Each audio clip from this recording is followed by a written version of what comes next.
Welcome to China in Focus. I'm Tiffany Meyer. In today's special episode, we sat down with Jon Pelson, author of Wireless Wars, China's dangerous domination of 5G and how we're fighting back. He touches on the security risks around Huawei equipment installed in the U.S., what's at stake, and what can be done. Well, Jon, great to have you with us today. Thanks so much for joining us. Good to be here, Tiffany. So you have a book called Wireless Wars, I see it right behind you, and it's called China's Dangerous Domination of 5G and How We Are Fighting Back. And so I'm curious, for those who haven't read it, how would you summarize this book? Well, it's a story about how China, through companies like Huawei, was able to really destroy the Western telecom manufacturers that had created cellular telephones and wireless technology and replaced them. And now it describes the consequences if we have the world's 5G networks relying on a system that's provided by a company that answers to the Chinese Communist Party. So I think one part that was curious to me was the way Huawei was able to achieve this by really low bids. So I think you mentioned they won just by showing up. So can you expand on how exactly Huawei was able to do that? Sure. China was really waging what I call this was a non-kinetic war. They were not involved in business transactions, but everyone, I shouldn't just say the West, free countries, because Japan, Korea, Taiwan were all victim to this. But how what China was doing was using these supposedly private telecom equipment vendors as a tool to displace the incumbents, Ericsson, Nokia, Lucent, AT&T, Motorola, and replace them with their own company. And the way they did that was they would show up and they would bid just absurdly low prices. And there's something called dumping in business, which is not, it's a dirty word, but it's not necessarily a bad thing. So our company will say, we really want to get business here. Let's sell this at below our total cost of the product. We'll take a bit of a hit, but we'll get a foothold, or we'll, establish our brand, whatever. This was not a case of dumping. This was a situation where Nokia would bid to deploy a cellular network, say for Deutsche Telekom or Verizon or whoever. Maybe Nokia would say this is going to be a $30 million piece of the project. And Ericsson would say we'll do it for $28 million. And Huawei would say we'll do it for $5 million or $10 million. And it just didn't make any sense because everybody was making the equipment in China anyway. The American manufacturers, European manufacturers, it was all being made where Huawei makes the equipment. So the low prices didn't make any sense.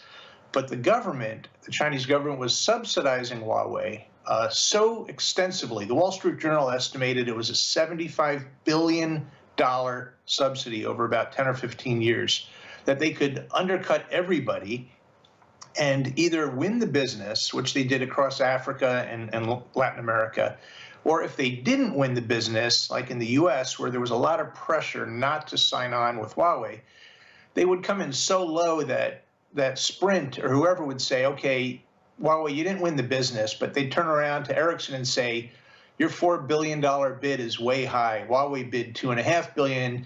We'll do it, but you got to take another $500 million off. They destroyed all the profit margins and all the business for the other carriers, for the other equipment vendors.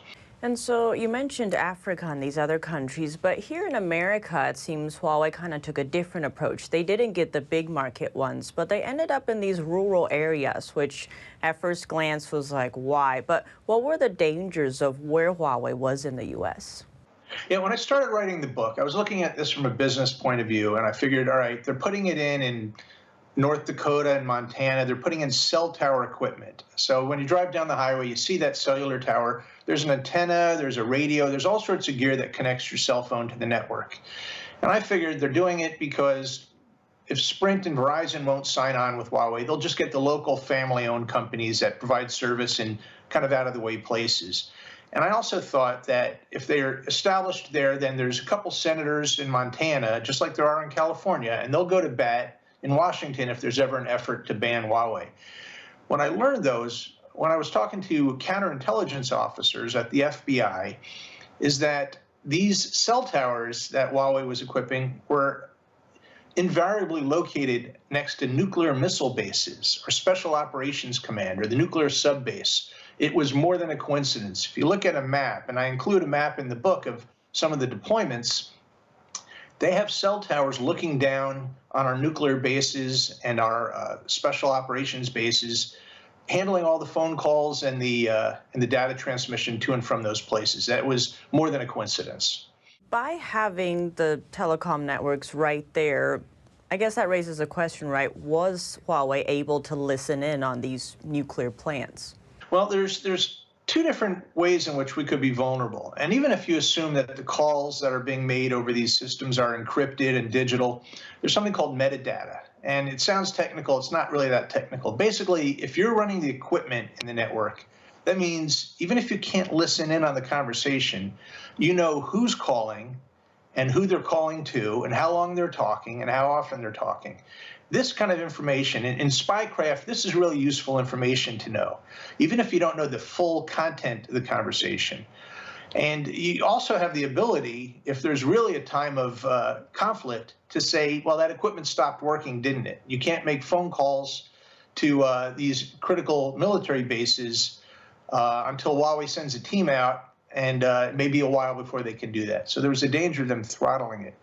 But I also learned about something else, which is that China's phone carriers, China Telecom, China Unicom, they operate networks in other parts of the world. All phone companies do, just to support their home country companies overseas. But China does not have a lot of factories in the U.S. They don't have a lot of operations in the U.S. And yet there was a pretty significant network that China set up to communicate information back to the mainland from the U.S. And the FBI said the volume that was moving over those networks didn't make any sense in relation to the Chinese industrial presence in the U.S. It seemed to be sending other information, and there's no way to know because it's all encrypted and sent back securely. So they were both, Chinese carriers were banned from the U.S. just over the past year or so also. So in that information that was being sent back, like, is there any way to know what all of that info was? There isn't, unless our own intelligence agencies have ways of cracking the encryption, and that is possible. But the people that I spoke to at NSA and FBI did not indicate that they were, at least they weren't letting on whether they were able to listen to what was being said. But what they did know was that there was chatter, and they can say if there's two offices that are connected, there should be this much volume of communications, and then it can go back to China. But if there was multiples of that information moving around, they knew that there was something else going on, and it was something that the government finally moved to put an end to.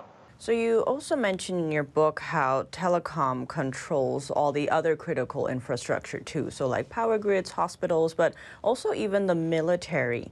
And so before we get into that, you had an analogy of the CIA and how secure it is to get in, and like that was usually how telecoms were. But what was different about 5G? Yeah, the old telecom networks, you have what you call the core. That's literally a building somewhere that's got fences around it and security, and that's where the important stuff is. That's where information is processed. That's where you have secure algorithms to make sure that you are who you say you are and that databases are held. And then you have the edge of the network, which is basically dumb cell towers with antennas, and that just pulls the information into that secure core. 5G distributes everything.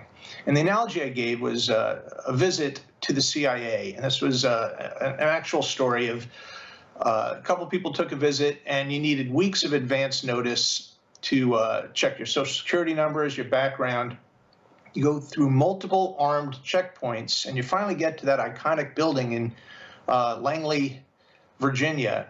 And the person looked up and saw one last fence in the parking lot just outside the building. And he said, is that like touch sensitive, or are there cameras on it? So if someone gets there, you'll know. And the CIA host said, no one would ever get that far. They were protecting the core. The way 5G works, they push all that important things all the way out to the edge of the network because it has to be very quick. It has to be what they call low latency. So when you make a request of information, you get it back in 1,000th of a second instead of half a second or a second, like on an old 3G or 4G network. And by pushing all that information out to the edge, And military is a great example of that.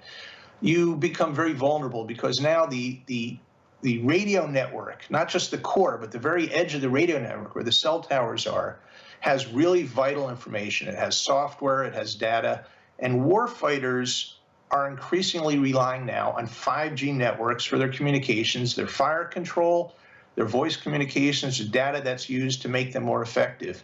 You do not want to have an untrusted party supplying that. And whether it's in drones or in wireless communications, there's a real risk in the U.S. military to this. And so it sounds like with the old system, with the core, it would be, you would almost have to be there to touch it, right? But with the 5G ones, I think there's a quote that was saying software trusts software, not other people. And so with this new system, it seems it's open to attacks from anywhere in the world. So how big of a threat is that? What's happening right now with Russia and Ukraine, we worry, is Russia going to hack our networks? And of course, that's always a concern, and I'm sure they're trying, if not succeeding.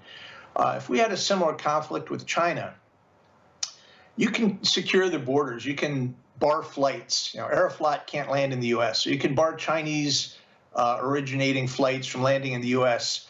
It really doesn't do anything because this is a global network. Everything is interconnected. And so if you're worried about a dispute in the South China Sea, and you have a storm like we did in Texas, I talk about this in Wireless Wars, where they had to rely on remote telemetry about the power grid in Texas, and they almost lost the entire state, and it would have been weeks or months that it would have been down, would have cost thousands of lives. That system held up, and they could count on the information. But if China said, we're going to start giving unreliable information, we're not going to turn it off, we're going to give bad data, you could take a state or entire sections of the country offline for their power supply, for their healthcare information. You could shut down banking without ever setting foot in the country. And in the old days, you used to have to drop a bomb on the phone network. You'd have to blow up the switches or cut the fiber cables. Here, you can do it remotely through your management systems that whoever made the equipment has to maintain. And is there anything else you'd like to add? One of the most incredible things I've seen is that this is a completely bipartisan issue. I've done briefings in Washington, and I see no other topics where people from the Biden administration and the Trump administration are talking to each other and cooperating with each other and seem to have a common goal. And in fact, is literally the only major issue where I think there's full agreement across the parties. And that gives me hope that we can really stand up a good solution to what we're facing as a strategic threat from China. Jon, thank you so much for joining us today. Great to have you on the show. It was good being here, Tiffany. Thank you. That was Jon Pelson, author of Wireless Wars, China's dangerous domination of 5G and how we're fighting back. And joining us after the break, Chadwick Hagan, investor, author, and columnist. He'll speak on if China is financially exploiting U.S. markets, Chinese capitalism, and how its expansion is hurting Americans' wallet. That and more after the break.